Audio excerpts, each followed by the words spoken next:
Today I want to talk about being known by God. We live in a world exploding with information.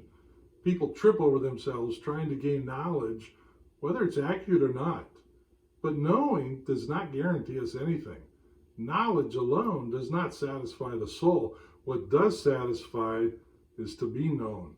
Kurt Thompson, MD, says the process of being known is the vessel in which our lives are kneaded and molded, lanced and nurtured, confronted and comforted, bringing God's new creation closer to its fullness in preparation for the return of the King.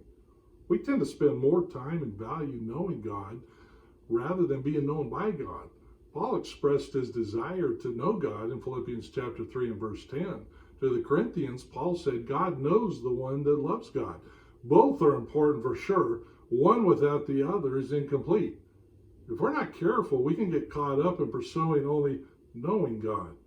We tend to prefer knowing rather than being known because it gives us a false sense of security and a sense of control. The more we think we are in control, the less we have to trust God since we need Him less. At least that's what our mind tells us. Our need to control can lead us to depression, anxiety, substance abuse, or other addictive behaviors developing in our lives, sometimes without us having a clue until we're in its clutches. The problem with allowing ourselves to be known by God is it places us in a highly vulnerable position.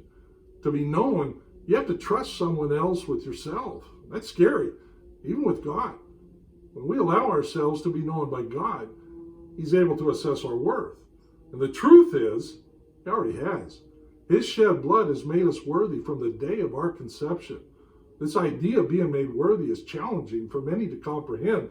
What matters, though, is what we do with that worthiness. To be known is to be pursued. To be known is to be loved. To be known means you expose your shame and guilt in exchange for healing.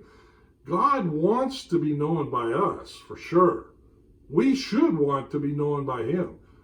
The extent to which you know God directly reflects your experience of being known by Him, and the degree He knows you will be reflected in how you are known by people.